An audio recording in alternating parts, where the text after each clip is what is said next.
There's still a few people coming in from the waiting room, so we're going to just wait another minute. There's a lot of people.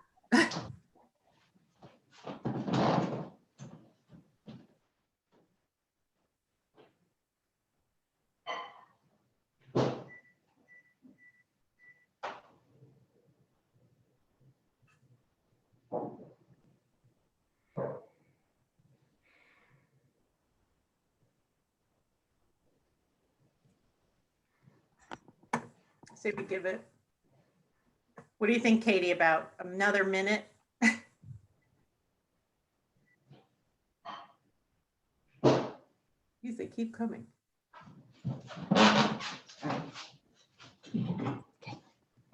Sorry.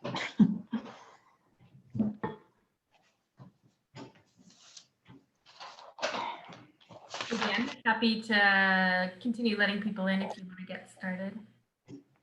Okay. We're going to get started. Let's just see. Unmute themselves, please.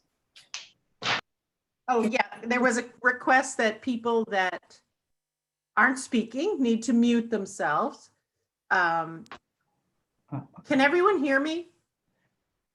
Yeah, okay. Yes. My name's Katie Lacey. I'm with the Community Assistance Team at Mass Housing Partnership, and I'm joined by my colleague, Katie Bossy. This is a workshop on the local initiative program, and we're so excited because we've had incredible response to this. MHP, that's our mission statement behind there. We're one of the 4 subsidizing agencies for 40B projects. And I am going to just quickly let you know the speakers today and the order that they'll be speaking, and then I'm going to turn it over. We have Alana Murphy, the Deputy Director of Housing and Development for the Department of Housing and Community Development, and Rieko Hayashi, the Local Action Unit Coordinator, also at DHCD, will be providing an overview of the LIP program. And then we're going to have a couple minutes for questions. And then followed by Kristen Guichard, who's the Planning Director and Zoning Enforcement Officer in the town of Acton, and Denise Gaffey, who is the Director and City Planner with the Office of Planning and Community Development in Melrose. We're really excited about the program. Just a few quick words. The LIP program's been around for now more than 30 years, I think 30, or this may be the 30th anniversary. It's a great program that includes 40B and other locally supported projects. We continue to have confusion when we deal with from developers, communities, what is it? It's a program I really think everyone should take advantage of. The one thing it really requires is a certain amount of courage on the part of local officials to sign on the dotted line and say, yes, we support this project. So with that, I'm going to turn it over to Alana, who's going to start. Okay, I'm going to do an overview of LIP and both aspects of LIP, and then Rieko is going to take it over to talk more about the LAU and marketing. So we don't need this slide. As Katie mentioned, it is actually a 40B program. It was created about 30 years ago after Chapter 40B went into effect because there was a lot of local opposition to Chapter 40B and its demands, and also generally to development of affordable housing. It encourages the community-driven housing development, and it is a good mechanism. It allows communities to get in on the early stages and to help design and direct the affordable housing development a bit. Next slide. There are 2 types of LIP projects. Again, as Katie mentioned, one is the friendly 40B. That's the comprehensive permit project. So we're just going to call them LIP 40Bs because comprehensive permit has too many syllables for this session. The municipality has to support this. The chief elected official has to sign. And we also look for other support, be it CPA funds, local CDBG or home. There are also the local action units, the LAUs. The municipal action, which is usually the special permit, is what triggers the local action units. In this case, the municipalities actually submit the application, although mostly developers are kind enough to do the work for the overworked municipal staffs. Next slide. There are a couple of differences between the 40Bs and the LAUs. The LIP 40B gets a comprehensive permit from the ZBA. Application, again, signed by the municipality. There's an application fee. We commission an appraisal. There's a project eligibility letter that is issued. And there's also, after the completion of the projects, there's cost certification, because these are all, the profits on these are all limited. For rental, 10% annually. For home ownership, 20% overall. Local action units, special permit in place from the planning board. Other local actions, like the land donation or funds, again, applications submitted by the municipality, but there is no application fee. Next slide. So why are we encouraging people to use LIP, and why are they doing it eagerly in some cases? The eligible units will be counted on the subsidized housing inventory. These are locally endorsed projects. So again, the community has more of a say in the early stages. It's a non-competitive process. No state funds are allocated on this one. Makes it more simple, more streamlined, more and not as bumpy.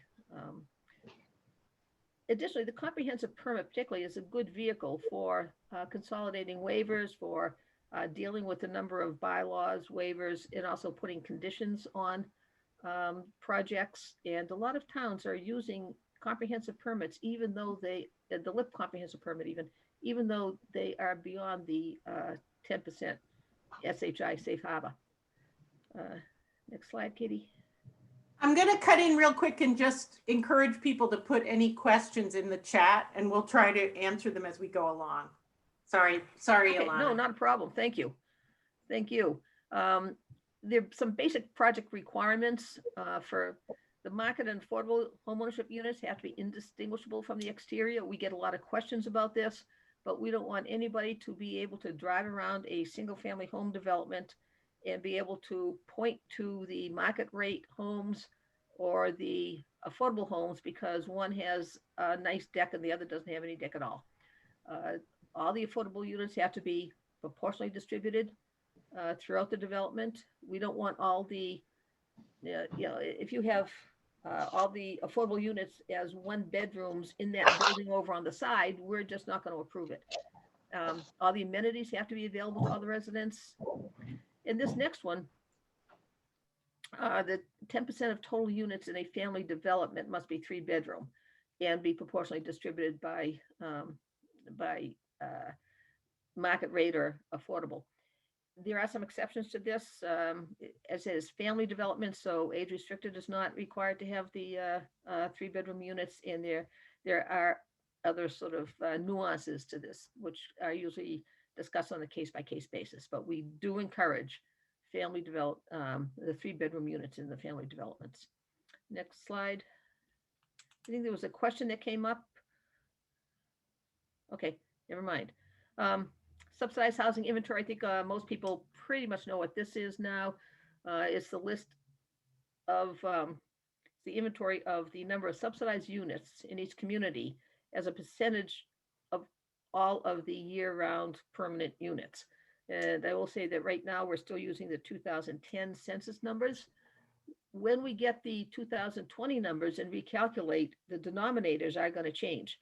So if you're at 9.3% now in the SHI, next year at this time, you might find that you are at 8.5 or lower even.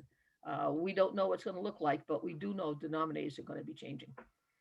So bear that in mind as you consider what types of development you want to encourage right now.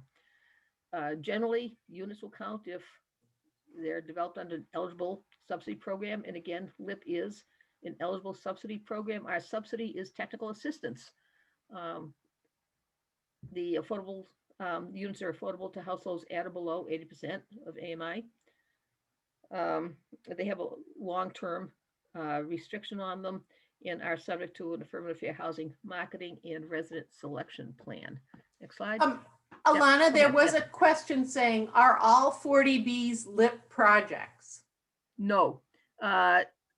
LIP projects are projects that do not need state subsidy. So a 40B that needs tax credits or subsidy is not going to be a LIP project. If you don't need money, if you're doing conventional financing and don't need money, you can come in through the LIP door. Otherwise, you would go to either the regular DHED tax credit or other funding program. You could talk to Mass Housing for if you're doing an NEF, or to Mass Housing Partnership. But no, not all are. Not all 40Bs are LIPs. Not all LIPs are 40Bs. On the SHI, what we count for rental, if 25% are under 80%, or 20 at under 50% AMI, all the rental units will count, assuming they are otherwise eligible. For ownership, only the affordable units will count. Okay. Katie, up. Question that we frequently are asked is, when will the units be counted? They're not counted automatically. Its inclusion is not automatic. The municipality has to request that the units be added. And we do send out forms to developers in the municipality so they can get these things on the SHI. For rental units, after a project has received its LAU approval or the comprehensive permit, the municipality can send in the form and request that those units be added. For ownership, so when the deed's recorded, and all of these are subject to time constraints. We don't want a comprehensive permit issued and no building permits pulled for 4 or 5 years. These things will lapse. It's all laid out in the guidelines, and we do have the link to the guidelines at the end of this.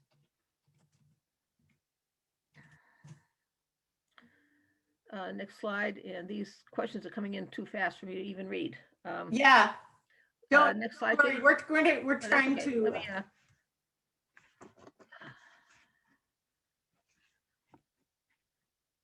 Oh, go ahead. No, we're Yeah, okay, do we have the next slide? consolidate them.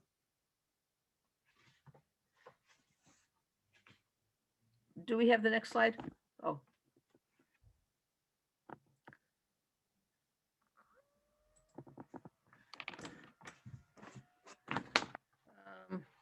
I'm not sure what happened to Katie. Here we go. Okay. There we go. Okay, so this is a little bit of the history on this, but one of the things that we have noticed is that LIP is appealing, it's popular, it's growing. I can see back in the, we've done 40,000 units since the beginning of time here in the 80s, about 20% affordable. And that's because a lot of LAUs have fewer than 25% of the units being affordable. But you can see that in 2020, we did we approved almost twice as many units as we did in 2019. And that is just, we're seeing larger units too. Developments with over 100 units are not at all unusual. We have them 250, we're getting a lot of large units coming in. Most of the units were local action unit, and we're back to that slide, sorry. Most of the units are local action units, but the higher percentage of the LIP 40B units are actually affordable. And Katie had just jumped to the slides. Projects are pretty much clustered in the eastern, this is, you can see on the slide, this illegible slide here, but they're pretty much clustered in the eastern part of the state. These are the LAU developments. And the next slide is of the comprehensive permit developments. Here you go. And again, you can see that they are, the large purple circles there, those are 200 or over unit developments. So you can see that we do have a number of them that are coming in supersized. Next slide. This, I'll go very quickly through the comprehensive permit application process. First rule is to contact DHED before you submit anything to us. We don't like surprises. If a developer calls and says to me, I have a piece of land and I'd like to do a LIP project, I will ask that developer if they have talked to the town, and if not, I'll say, go talk to the town, figure it out with the town, then come to me. But before anything is submitted, we do want contact, and we like to maintain contact because it makes it easier in the long run. Basically, requirements are laid out in the application. We've done some of these already. We do, as soon as we get the application in, we turn it around and send it back to the municipality for another 30-day comment period. Because these have local support, we don't often get many comments because a lot of the questions were answered early on at the community level. We do an appraisal, and then we do the favorite part of the job. My favorite part is a site visit with the sponsor, the local officials, DHED. When I do these, I like to drive around a little bit, see the town, talk to see how the whole project fits in with the whole neighborhood. We issue a project eligibility letter, which is very general in many ways. That letter, developer takes to the ZBA to get the comprehensive permit. Next slide, Katie. The comprehensive permit is between the municipality and the developer. That's where all the conditions are laid out for the development, and DHED is not a part of it. While this is all going on, Rieko is looking and approving the marketing plan. The last step on this is the regulatory agreement. That's the municipality, developer, and DHED. This is an iterative process, and now that we're so busy, it can take several months to get this, couple of months to get this approved. Our legal team is absolutely swamped. So right now, where it used to take 3 weeks, it's now taking sometimes a couple of months to get it done. But this regulatory agreement serves as the final approval. There's nothing beyond that in terms of official approval of the project. Okay, so that's the end of the comprehensive permit piece of the, I can take a couple of questions now if you want, or we can wait till later, Katie. We have so many questions. Oh, One question there's been a couple questions about local preference and how that works, and also whether that complies with the Fair Housing Act. Rieko is going to discuss that in her part of the presentation. Great, okay, we'll put that on hold. The other thing was, there was a question, is there a copy of a deed restriction that's available? And my guess is you're going to tell them that you guys handle the deed restriction part of it, that it comes from you. Yes, and Rieko is the one who does that. Okay. But we do Terrific. send out, the deed restriction is, a template deed restriction is attached to the regulatory agreement for the LAUs. Yeah. Rieko is going to talk about that. Okay. And then just a real quick general question. Is DHCD concerned that so many of the units in not just LIP 40Bs, but all are market rate? Given that it's the 75% market rate, 25% affordable. We sometimes see more than 25% affordable, but under the Baker-Polito administration understands, and I think we all understand, there's a grave need for housing at every income tier except probably the luxury, and even those are doing pretty well. So housing is something we have to build. 40B requires that there be an affordable component to that. These are not subsidized developments. So this is all conventional financing. Most of the, when we fund another 2,000 or so units a year, those have a high percentage of affordable units, but that is because there's public money going into it. There's no public money in this. And I apologize for that. I thought I had turned my phone off. So it's hard to, we would love to see more affordable units, but we understand that these are not all, but primarily for-profit developers. And the 40B piece and the LIP piece just encourages or requires a degree of affordability that we would not see otherwise. I don't know if that really answers the question, but again, there are no public monies in these, at least from the state. There are cities and towns that put their own money. Some of them put millions of dollars into these projects. CPA has made a big difference.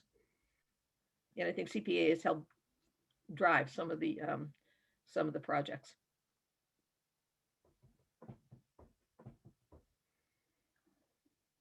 Okay, are we ready for Rieko or? Okay, so compared to the 40B process, the local action unit process is fairly simple. There are several key requirements. One, there's an application that has to be submitted by the municipality. It's only 3 pages long. And in that, you describe how the project is, meeting the local action requirement, the type of project that it is, and that has to be signed by the chief executive officer. There has to be evidence of the local action. And as Alana said, that's typically a special permit, could be CPA funds or land donation. A copy of the affirmative fair housing marketing plan, identifying who the lottery agent will be. And I'm going to go into more detail about that. And a copy of the regulatory agreement, which is pretty much a template that we want to come in red line format with all the information filled in. And then, we review it before it's finalized. And okay, so there are different types of LIP and local action unit projects. New construction, I think 40B is generally new construction, building conversion, and substantial rehab. I should say, when it is substantial rehab, we, are going to look at it very carefully to make sure that the unit is rehabbed to a point where the person moving in, that it's in moving condition, that it's in habitable condition. Okay, some examples of LIP and LAU projects, large and small rental projects. I think someone asked how small a project can be. We've seen 1 unit projects and we've seen 300 and 400 unit projects. For home ownership, both single family homes and condos. If it is a condo, we need to review the condo docs. And so that, may take a little bit longer. We also approve first-time home buyer buy-down programs under the in the LAU program. And with Marshfield probably being one of the more prolific towns, and we recently approved a buy-down program in Amherst. And we do a number of nonprofit sponsored projects. Particularly, we've seen a lot of projects from Habitat for Humanity, but also, a number of affordable housing trusts sponsor projects as well.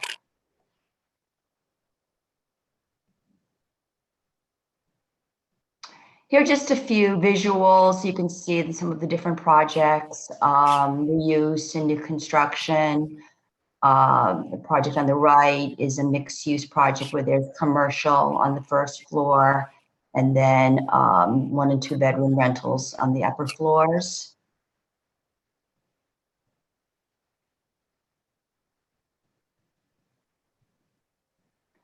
And here's some more recent projects, we're seeing more transit-oriented projects, you know, in the downtown area near public transportation. The project on the left is 264 units of rental housing with 26 affordable. Beautiful project. And the one on the right is actually not built yet, but it is a mixed reuse of a former courthouse, which will have commercial on the first floor and then residential on the other floors.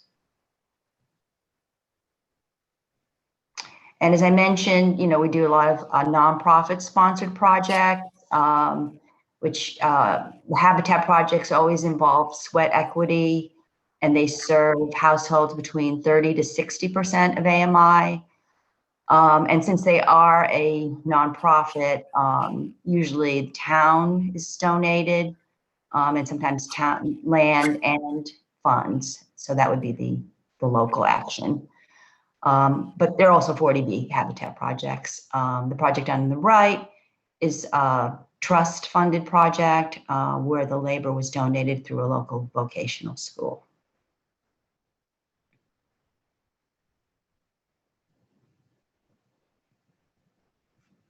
Okay.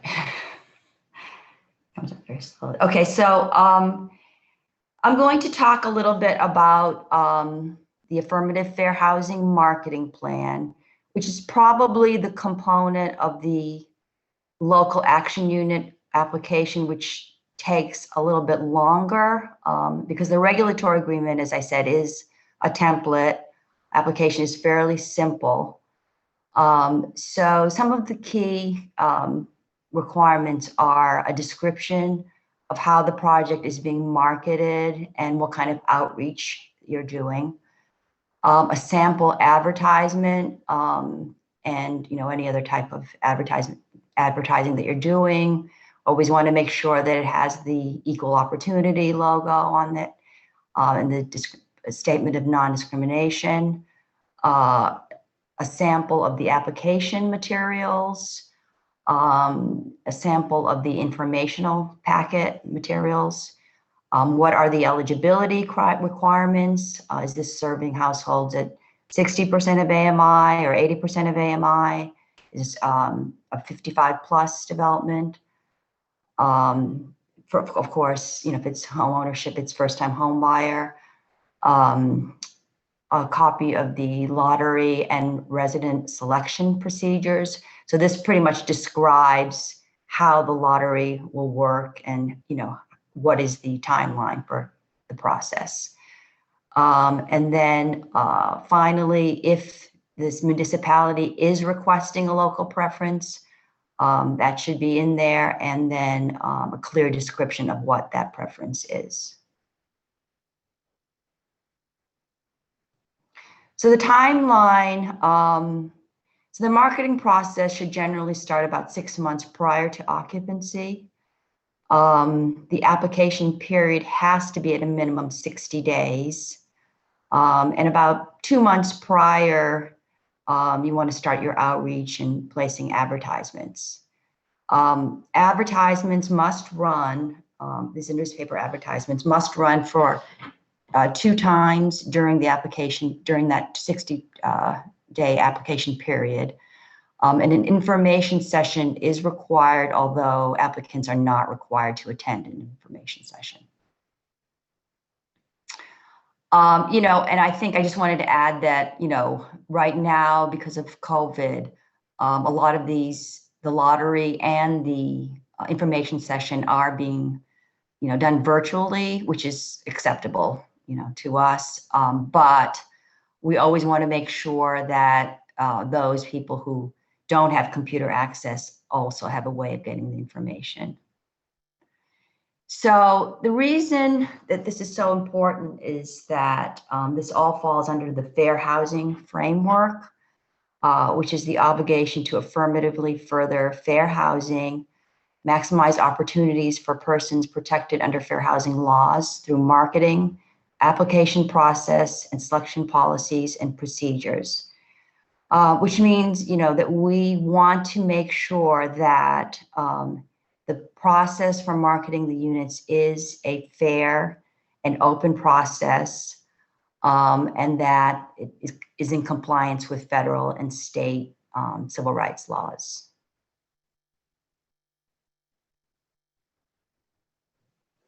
So some of the places that marketing materials need to be listed are, if the project is within the Boston, Cambridge, Quincy area, the Boston Fair Housing Center, the Boston Fair Housing Commission's Metro list, the Mass Accessible Housing Registry, and the CHAPA and MAHA lottery websites.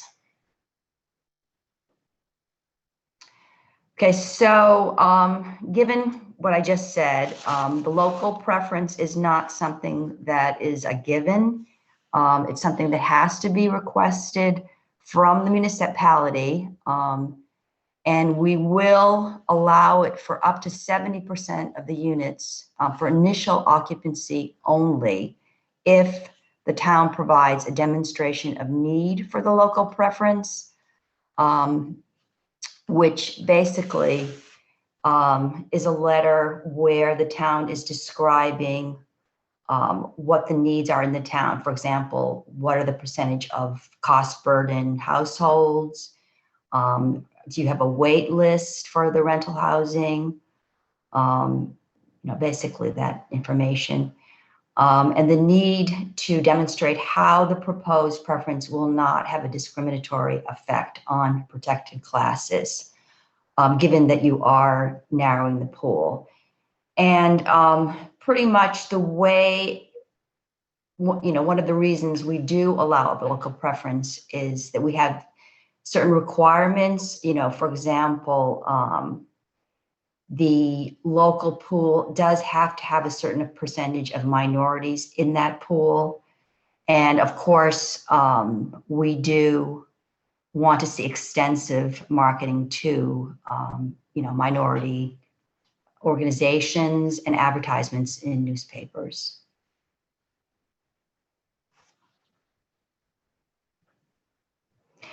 So after the project is built, the monitoring is the responsibility of the municipality or whoever the contracted third-party agent is.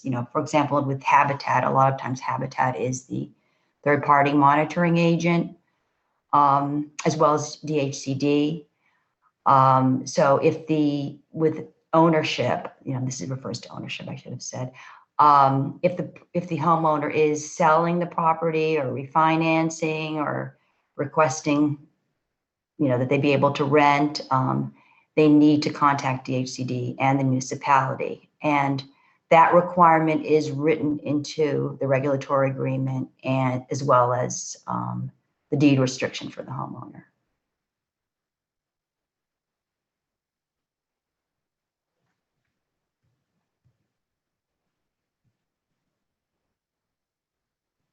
So some helpful hints, if you are thinking of submitting an application, do contact DHCD unless you've done this, many times before. But I think it's absolutely necessary with 40B because you will be required to have a site visit. Review the requirements in the 40B guidelines. Everything that I described in terms of the marketing is in the 40B guidelines, and they go into much more detail. Hire an experienced development team, including a lottery agent. We like to see that, agents have completed at least, 5 lotteries. And we actually, that we do have a list of approved agents. Submit an application that provides a complete picture, site plan, unit locations, rehab specifications, and a clear explanation of the project. So if you are interested or if you have any questions regarding the LIP 40B or the LAU process, here's our contact information. And I also added our counsel, Margot Leclerc, who is the person who oversees the subsidized housing inventory. She also is our in-house fair housing expert. So, feel free to reach out to any one of us. Thank you, Rieko and Alana. We have had so many amazing questions, but I think we should probably move to the other speakers. There was one quick question that I think you can answer, maybe Alana can answer real quick, which is, can community scale housing be, which is a subsidy program from the state, be done using a LIP process? No, it cannot, because there is state funding involved. However, and this is where there's some semantic, really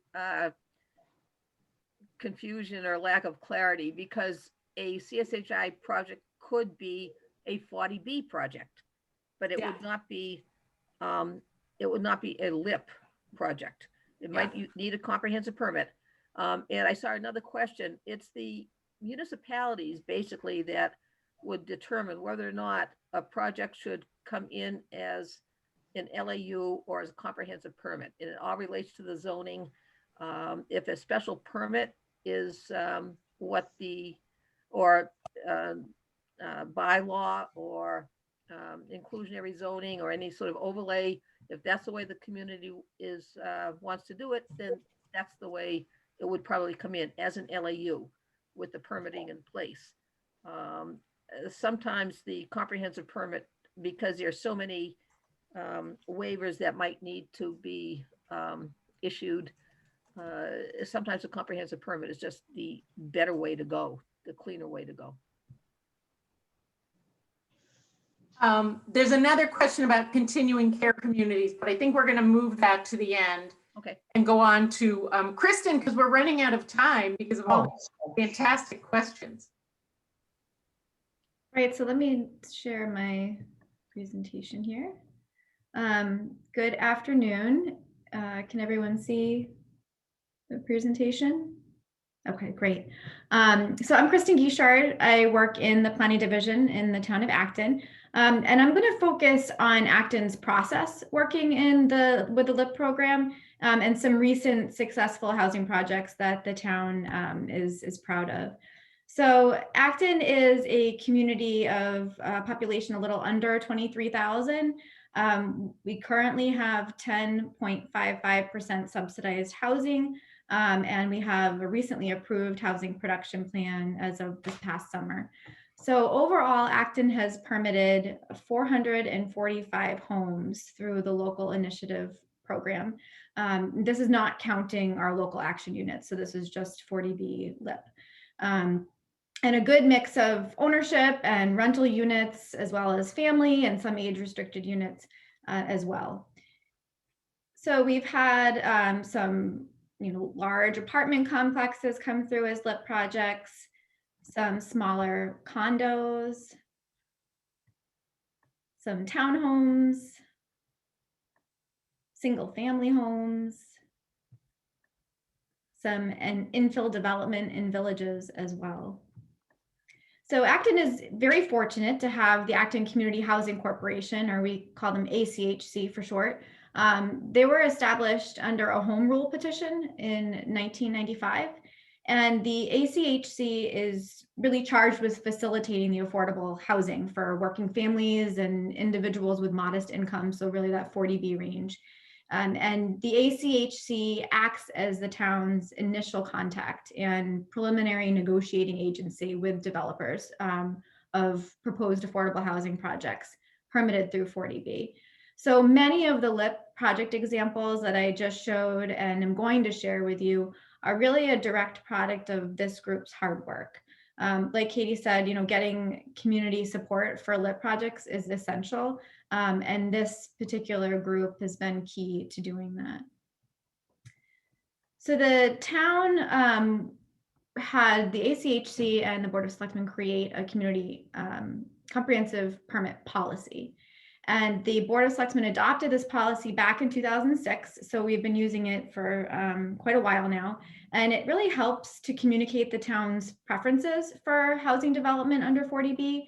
And it provides guidance to developers, town staff like myself, when we're providing review comments for the Zoning Board of Appeals, as well as boards in locating, designing, and evaluating those 40B projects. So the policy contains maps indicating where the town would like to see and focus 40Bs. You can see the red circles indicating that the town wants to see 40B developments in existing centers and villages. It also contains examples from visual preference surveys to indicate preferred architectural styles. And it contains a matrix for large and small projects to help evaluate if a project meets the goals set forth in the policy.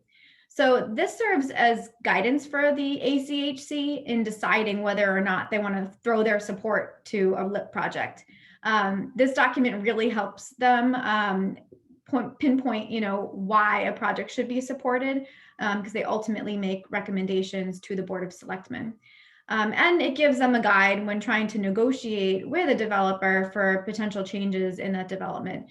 They can really point to certain areas of this policy, either it being, aesthetics or design, siting on the site, things like that. Acton's process is defined in that policy, and really it's the planning department that typically receives the first call. So we often answer the typical questions about the underlying zoning, land use, transportation uses, and inquiries about other related nearby projects. And then we pretty quickly steer the developer to the ACHC where the real vetting begins. And the ACHC is, the chair is the one that meets with them typically first. And prior to submitting any project application, the developer meets with staff and a member of the ACHC. And then that member is usually the chair, like I mentioned. And then that chair decides whether or not they want to bring the applicant to a formal meeting of the ACHC. So if it's kind of a showstopper, it kind of can end there. That rarely happens, but it can. The ACHC is subject to open meeting law requirements. So at that point, the developer can make the decision whether or not they're ready to go public with their proposal. And often, at the ACHC meetings, they're negotiating aspects of the project. Like I said, based on the policy set forth, also based on local housing needs identified in the housing production plan. Oftentimes there are instances where the ACHC may ask for local preference, or maybe they don't, depending on the project and the need at the time. And if they are in support, then they write a formal letter to the Board of Selectmen itemizing their reasons for support and pointing to that policy document as well as the housing production plan. So this is a project that was just completed. This is over about 55 units. And it is adjacent to another Avalon 40B rental project. So this is a full rental project. They originally came to the town because they wanted to build something different. So it was originally, I'm sorry, I apologize, I'm off here. But so they originally came to the town because they wanted to change an over 55 development that they were originally permitted for. And they came forward with this idea instead. It was very well supported by the town. So it has 86 family rental units. They have direct entry, which is a bit unique. And there's a mix of 1 to 2 to 3 bedroom units, some single story, some 2-story units mixed in there. And Avalon anticipates it's going to attract like an over 55 population and young professionals, but it really does provide a nice mix of housing option, I think, for singles, those looking to age in place, and families. A lot of nice amenities in this project. There's a 3-season porch, a really large lounge seating area. There's going to be an outdoor TV, barbecue, dining area, fire pit, lawn game, and passive green space. So it's a really nice product, I think, to offer residents of Acton and people looking to move into the community. Another project that I wanted to talk about is coming soon. So this project is called Apartments at Powder Mill, and it has been fully permitted. It's actually out on the market right now. So there are entities looking to purchase it, and we're hoping that will happen soon. We're very excited about this project. It's right along the Assabet River. So there's going to be some really neat added components, including a river walk, access down to the river, and potential for future recreational opportunities for the residents there. This project is a little bit unique. It was originally conceived in Acton and Maynard. The applicant was pursuing the LIP program and received a bit of political pushback from Maynard, so decided to reduce the scale of the project and locate only in Acton. So they were proposing more units, but now they're down to 230 rental units. I think it's still a great project. The town recently received a MassWorks grant for complete streets in this area, as well as some assistance for sewer infrastructure to assist with the feasibility of this project. So we'll see where that one goes, but we're excited about it. And we've got a lot of other LIP projects, but these two I wanted to highlight because they were the most recent. So be happy to answer any questions if there are any. There's just a few specific Acton questions that I want to throw at you. Okay. One is this: are any of your projects, any of the LIP projects, do they include units for family households earning 50% AMI? I would have to take a look. We do have projects in Acton, 40B projects that are not LIP projects, I know for sure. But I'd have to take a look and I can get back to you on that. Yeah. And we have a question saying, how did you get all those residents how did you get the residents of Acton to support all those new people coming to town? Well, I think some people are very focused on that 10% number. And the Avalon project and this Powder Mill project helped the town hit that 10% number. It's one of those pieces that I think is a really positive thing because it gives the town a lot of leverage. But I think that just because you hit 10% doesn't mean you're done. but so I think that was part of it. I think that was helpful. The location of the site for the Powder Mill project, I think, seemed to fit well. It's a site that is, if you go out there today, it's like an old industrial site. The project is going to really reclaim the riverfront, and we're going to be seeing more, more green space than there is today.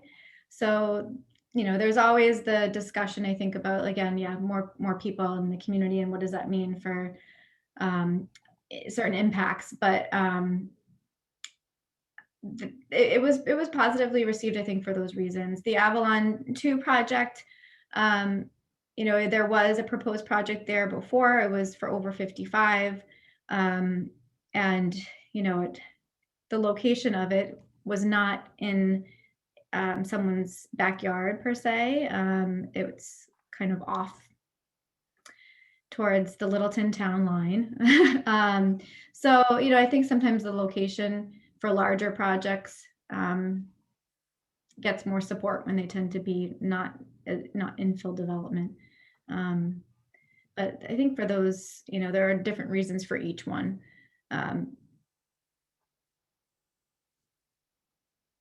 Okay, terrific. We should probably move on to Denise.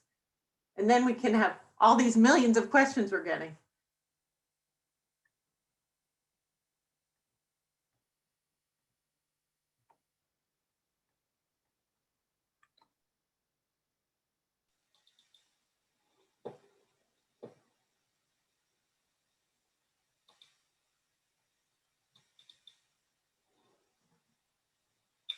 How's that?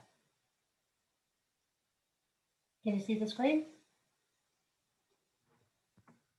We can see it. We can see your notes too. Oh, sorry. Yep, I just noticed that. Okay. So That working? that's it. You're good. Okay, fantastic. Terrific. Thank you again. My name is Denise Gaffey. I am the Director of Planning and Community Development for the City of Melrose. And I'm going to speak specifically today on our work creating local action units in Melrose. I thought I would start with just a quick background. Melrose is a small city just north of Boston, roughly 4 square miles in size. We have a population of approximately 28,000 people, and there are roughly 11,300 households. Housing type skews towards single family, but approximately 45% of housing is characterized as multifamily. We are at 8% affordability on the Subsidized Housing Inventory, which represents 934 units. The median home sales price has climbed dramatically in recent years. About 4 years ago, it was roughly $500,000, and today it is $750,000. So affordability is a huge concern. Rents are also quite high and exceed $2,000 per month on average. Roughly 30% of Melrose residents are considered housing cost burdened. That meaning they spend more than 30% of their income on housing.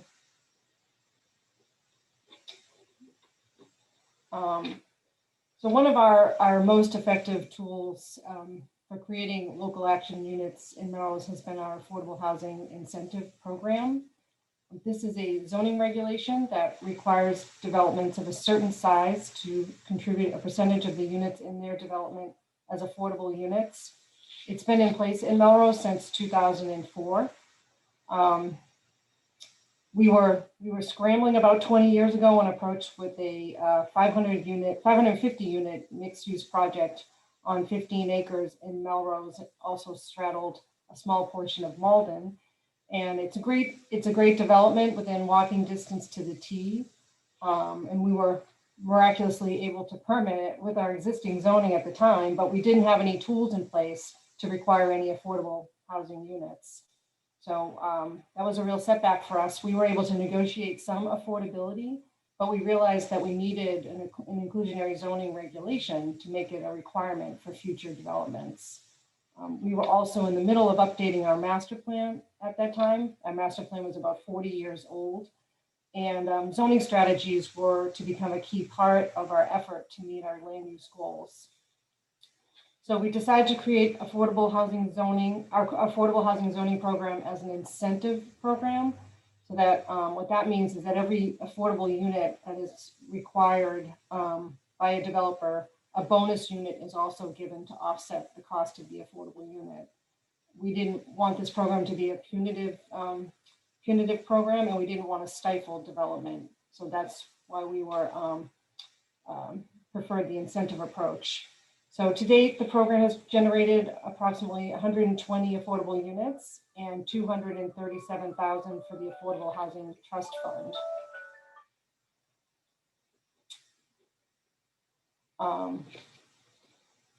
So as mentioned, this particular zoning tool allows for bonus units and also parking reduction incentives. It's been very successful, but the original percent contribution at 10% was essentially keeping us where we were in terms of the subsidized housing inventory. So we recognized the need, that the need for affordable housing was just growing. So we amended the zoning in 2019 to require a 15% contribution. We made some other changes to the zoning at that time too, to limit the opportunity for cash contributions in lieu of housing units, since it takes so long to accrue enough cash to actually create a unit.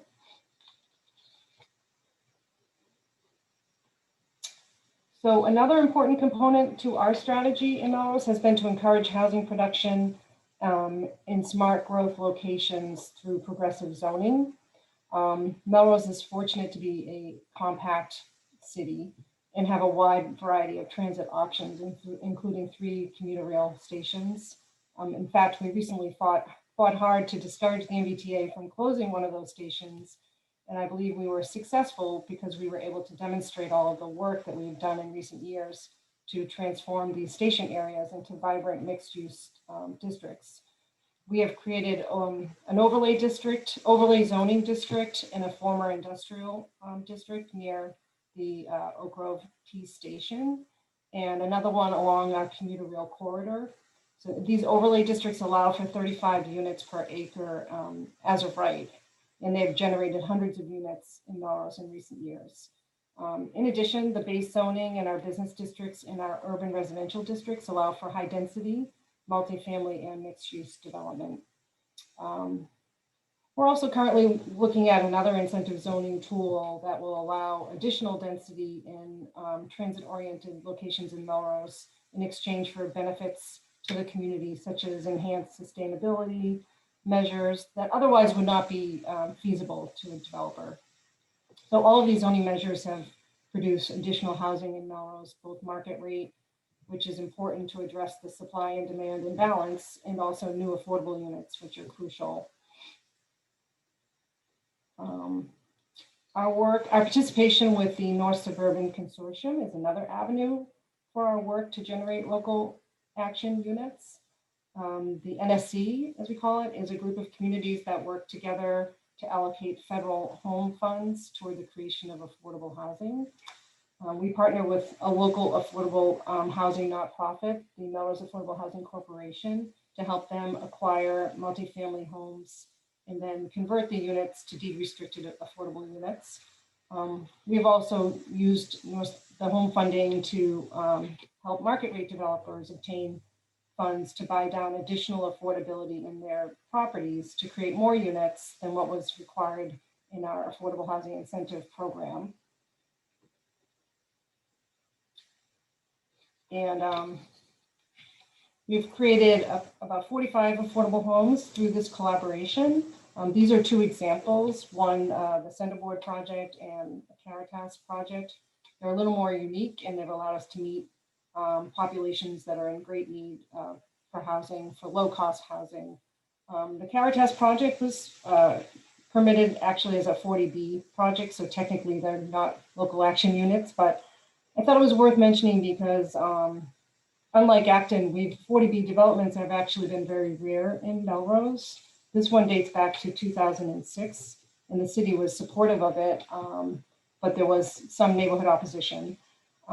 We're currently reviewing a mixed-use building that has filed a comprehensive permit application, which also has widespread support. Both of these developments are located in close proximity to transit and to our downtown, where the high density makes sense and is considered desirable. So finally, I just want to mention too that we're currently working on a housing production plan, which will be the first housing production plan in Melrose. We realize we have a lot of work to do to keep up with the rising cost of housing and to continue to make progress on the subsidized housing inventory. So this plan will help us to identify more strategies to build on our efforts in the future. I'm happy to take any questions.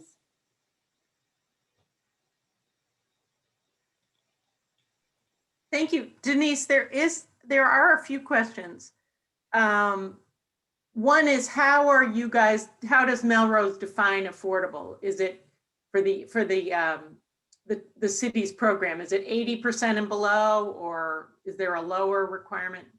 Yeah, currently our requirement through our affordable housing incentive program is 80% or below, but that's something we're looking at. We're looking at in our housing production plan. We recognize the need for affordability at lower levels. So I think it's likely we'll adopt some strategies that will require lower levels in the future.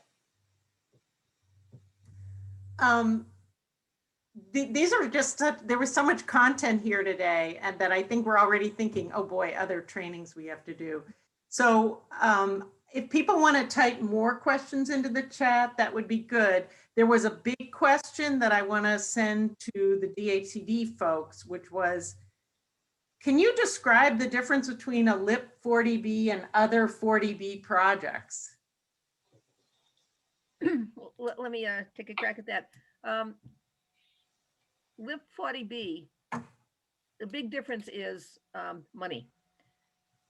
the LIP 40Bs do not need any state subsidy or tax credits. They can do it through conventional financing, and that's the driver. So I don't know if that answers the question, but 40, and again, I'll remind you that 40, LIP also falls under 40B. 40B is, we're just using it as a shorthand term for the comprehensive permit at this point, but both the LIP comprehensive permit LEUs are both under 40B. Yeah. But it's money. If you don't need the money, you can come to us. If you need money, go somewhere else. And I think Katie too, correct me if I'm wrong, but I think that the big important piece with LIPS too are that the town's signing off on the application. So if the town's not willing to support the project, that's correct. Yeah, not going to go anywhere. But, no, you're absolutely right, Kristen. The town has to support it. They have to stand behind it. They have to take the vote so that the chief elected official can sign the application. That is also a big difference. And it's because we want the LIP program is sort of municipalities up through the developer, the developer to the municipality to DHED. With other 40Bs, it's the developer, sometimes the developer to DHED. Not always, but yeah. So there was a follow-up on that. What do you mean by don't need the money? You don't need a subsidy. You don't need a subsidy? And I think, and someone's actually answering this, which is, so basically there's several different subsidizing agencies. A subsidy is a loan, right? And you're getting a certain type of loan, and you're either getting it through the low-income housing tax credit program, through mass housing, through mass housing partnership. If you don't need that specific kind of loan, you can go through the LIP project. Right. It's if you're doing conventional financing and don't need any state public funds, because many of them do get significant amounts of money from the communities. Yeah. I have a question for Denise, which I wanted to ask, which is your program, your incentive program, which is sort of an incentive, but sort of a requirement as I read it. How do developers respond when you sit down with them, when they come in with a project application? What has been the discussion like when you are saying, well, yes, you can build that, that project looks good, it meets the code, but you have to include these affordable units? I mean, so generally there's no real opposition to it because of the bonus component. I mean, that's the incentive piece, right? It is a regulation and it is required, but because they get a bonus unit for every affordable unit, their costs for providing that affordable unit are diminished or offset. So there tends to be less opposition to it. They're allowed that increased density, despite the underlying density requirement. So they're able to waive that along with the parking restrictions. There's some more flexibility around density and parking.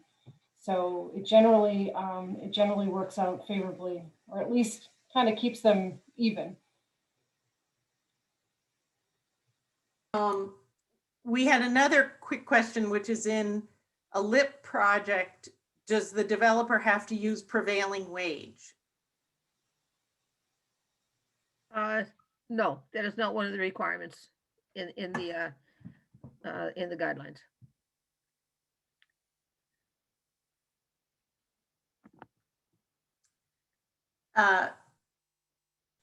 Donna just asked a question. If the town doesn't approve of the LIP, does the developer have another avenue? And I think the answer that we just got from you is yes, they can go to a different subsidizing agency. Exactly. Although I would say that DHED at least would not fund a project that the municipality was opposed to. So if the developer was refused, the town refused the LIP, and the developer then tried to come in for tax credits, on the application would be, where's the local support? And if there is none, well, then that gets put aside. That doesn't mean that ultimately it would never be funded, but they would have to convince the community that it was a worthwhile project to support them. I think we don't have any more questions unless some pop up. Katie, do you mind if I add something? I Please. was asked the question before about, how did these projects get so much support with bringing all these new people into town and increasing the population with all the new people. The other thing I should have mentioned is that Acton participated in CHAPA's municipal engagement initiative. And I want to put a big plug out there for it, because through that initiative, Acton now has a group called Housing for All. It's not associated with the town. It's an independent group that meets and supports housing initiatives. There are members in that group that are also on the Acton Community Housing Corporation. So, obviously housing is something that they feel very strongly about. So they are in both groups. But Housing for All has done a lot to bring people out to public hearings and to get to the microphone first, to speak positively about a housing development that seems to fit well with the community and is in the right location, the right project. So that, I think, has helped a lot, getting to the microphone first, speaking positively, and having a group of people that are willing to advocate for housing in your community. One final question that came in that we get a lot. Oh, there was, first of all, a reiteration. What was the CHAPA program? It's called the Municipal Engagement Initiative. And we can follow up with the CHAPA website.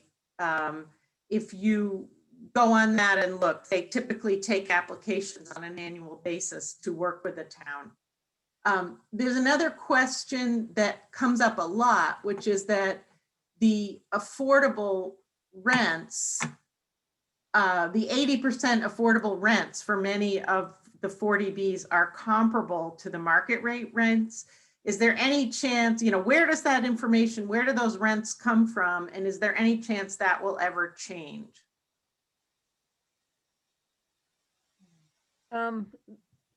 Rieko can speak to how we determine the rents, but it's actually determined by the HUD fair market rents for the district. There have been some tweaks made in the last few years by cities like Boston, so they have small area rents, but right now there's nothing on the DHCD radar that would result in changing those rents. Will it ever change? I'll never, ever say never, but right now it's not there. When an application comes in, we don't want to see the affordable rents the same as the market rate rents. We expect that they're lower. And a municipality also always has a right to set the rents at a lower AMI. I think a number of communities have set them at 70 or 65%. So, we're aware that, particularly in the Boston, Cambridge, Quincy area, the AMI has been going up, quite a bit, which has resulted in higher rents. But, the municipality can definitely set them at a lower level, which a number of them have done. And actually, the market should drive that as well. Yeah. Because if you set a rent for a 2-bedroom in, let's say, Gloucester at $3,000, it's just not going to rent, whether or not that was allowed. Yeah. So the market does kick in there at some point. Mm-hmm. Just to circle back, because one more question came up. The rents are, the AMIs and the rents are established by HUD. Right. So it's not really an option for a community to come in or out. The region that you're in is forward by HUD. right, right. Yeah, that's correct. And you do have in the Boston, Cambridge, Quincy area, a lot of, cities and towns that are not Boston, Cambridge, or Quincy and do not command that rent. Right, So the market yeah. rents are not, Exactly, yeah. they're weak markets. They're not Right. strong markets. Like We just- Rowley is the same AMI as Wellesley. So, you know, I mean, I think, One final question that if we have time, is about continuing care communities and the LIP program. But I think we can broaden that because we have a minute about age restricted in general, Mhm. and how that works with LIP and local action. If it's possible to do that. it is possible. Yeah, it'd be a little more than a minute, but Mhm. for age restricted, 80% of the units would have to be age restricted in order for them to be considered age restricted. The age restrictions are 55 and older or 62 and older. Big difference in those two is that DHCD does not permit the exclusion of school age children in 55 and older house projects. In a 55 and older, only one member of the household has to be 55 or older.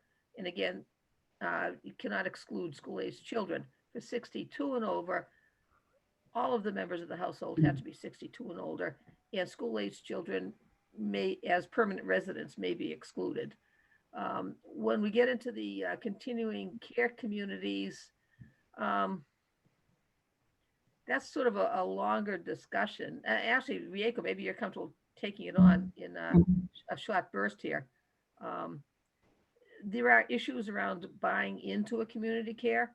I mean, a continuing care community, because it becomes affordability is an issue. Well, we don't want people spending more than 30% of their income on housing. And in a lot of these places, you know, with the services that they're going to be spending a lot more than that. So I think that's something that we're trying to figure out. Because you have meals plans, personal service, Right. personal aids, and Yeah. everything else. And buy-in fees. Yep. Yeah. So that's kind of a more difficult question. I think we'd be willing to talk to somebody offline on that if that's if they'd like. Well, we are at time. And I just want to thank the speakers. This was so much information that I think we're probably going to get quite a bit of follow-up questions. I don't know, Katie, Bossy, if you want to just close us out with how people can get access to this slideshow. Yeah, sure. So we're going to be posting the recording, the slides, and then I was thinking about talking with Katie about some of we had really good questions in the chat, so maybe we can put together a FAQ, and that will be posted on the Housing Toolbox website.